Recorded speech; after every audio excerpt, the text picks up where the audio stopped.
வரைக்கும் அதுக்கு நடவடிக்கை இல்லை. அந்த அம்மாவை தான் சஸ்பெண்ட் பண்றாங்க, பொய்யான புகார் கொடுத்துட்டாங்கன்னு சொல்லி.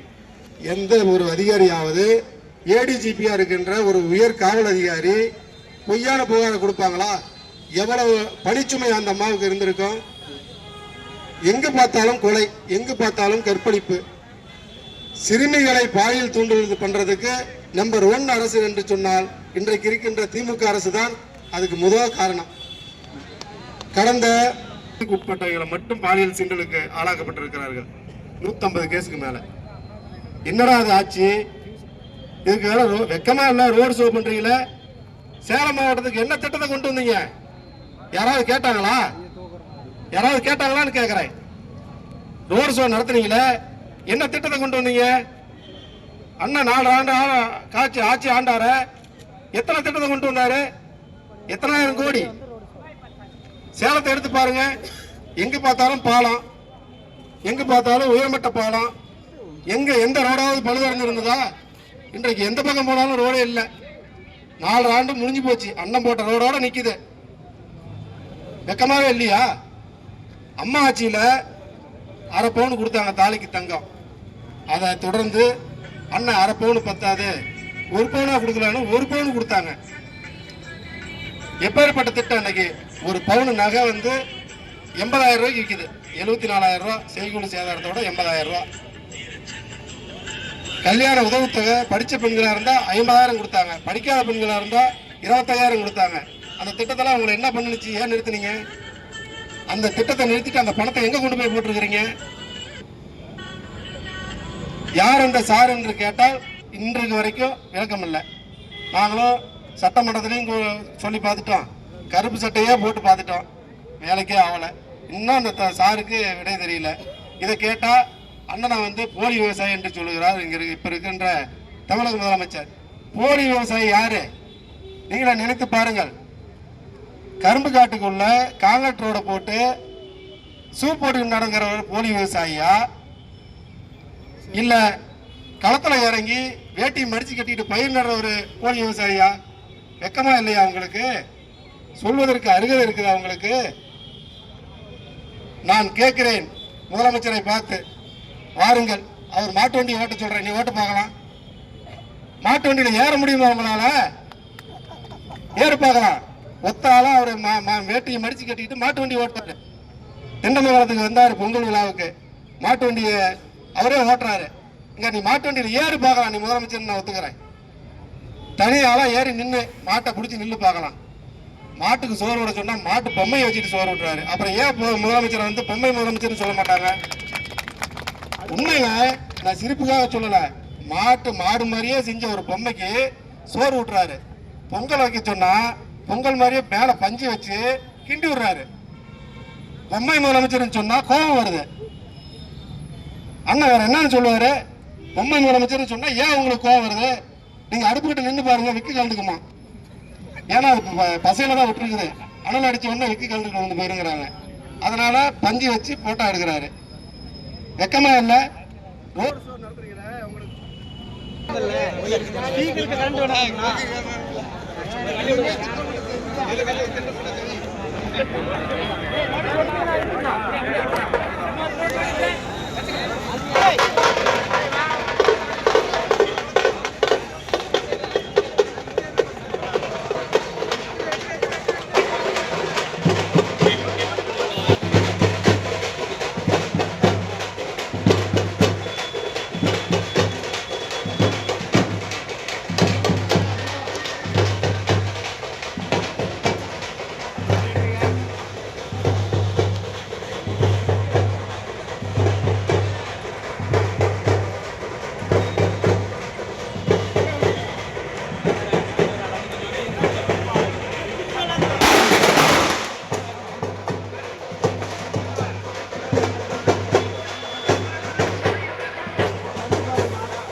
வாமா.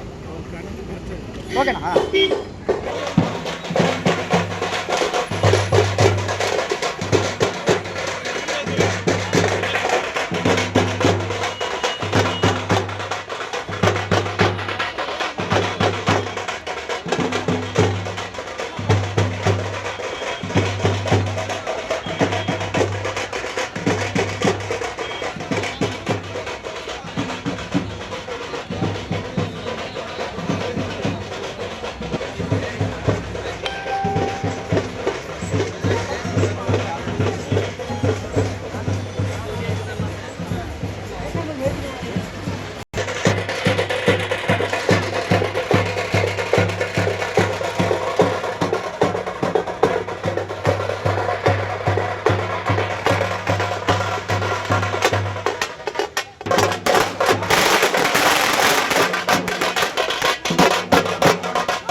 புரியுமா? அப்படியே பாருங்க எல்லாரும். இன்னும் போறீங்க.